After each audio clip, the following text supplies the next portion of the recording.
ஆண்டவரும் இரட்சகருமான இயேசு கிறிஸ்துவின் ஈடு இணையற்ற நாமத்தில் அன்றன்றுள்ள அப்பம் வாசகர்களுக்கு எங்கள் அன்பின் வாழ்த்துக்கள். 2025 ஆண்டு நவம்பர் மாதம் 20ஆம் தேதி வியாழக்கிழமைக்குரிய தின தியானம்.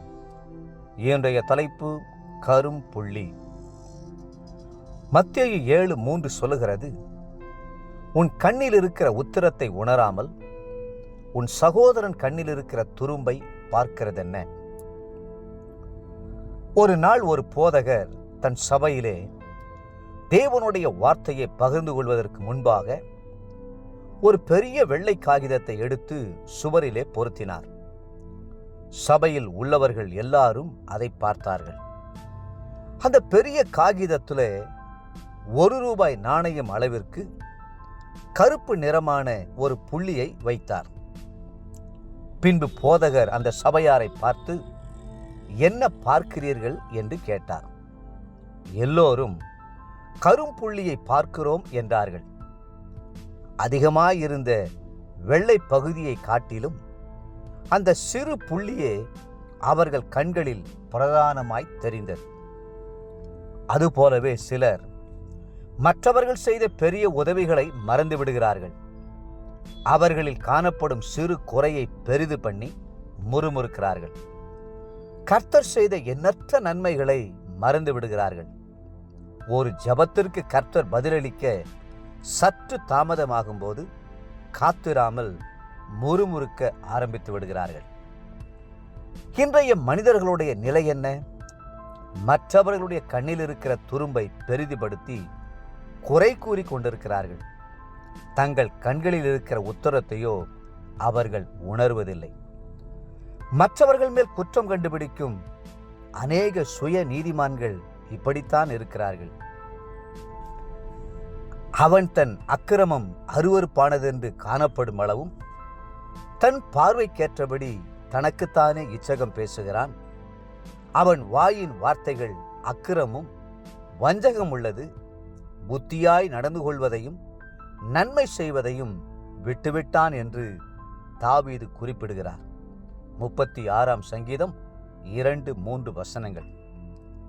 இப்படிப்பட்டவர்களை குறித்து ஏசாயா, அவன் சாம்பலை மேய்கிறான், வஞ்சிக்கப்பட்ட மனம் அவனை மோசப்படுத்தினது, அவன் தன் ஆத்துமாவை தப்புவிக்காமலும் என் வலது கையிலே அபத்தமல்லவோ இருக்கிறதென்று சொல்லாமலும் இருக்கிறான் என்று ஏசாயா 44:20 எழுதுகிறார். நீங்கள் எப்பொழுதும் கர்த்தருக்கு முன்பாகவும் தேவனுடைய பிள்ளைகளுக்கு முன்பாகவும் தாழ்மையோடு நடந்து கொள்ளுங்கள். அப்பொழுது கர்த்தர் உங்களுக்கு கிருபை அளித்து உங்களை மேன்மைப்படுத்துவார். நீங்கள் ஆசீர்வாதமாய் விளங்குவீர்கள். மற்றவர்கள் மேல் குற்றம் கண்டுபிடிப்பது எளிது, அவர்களை குற்றவாளிகளாக தீர்ப்பதும் எளிது. ஆனால் உத்தமனோ தன்னை தேவ சமூகத்திலே தாழ்த்தி தன்னுடைய குற்றங்குறைகளை ஆராய்ந்து அறிந்து அவைகளை சீர்படுத்த முயற்சிக்கிறான். மற்றவர்களை குறித்து ஆராய்ந்து கொண்டிருக்கிறதை விட்டுவிட்டு தன்னை தற்பரிசோதனை செய்து பார்க்கிறான்.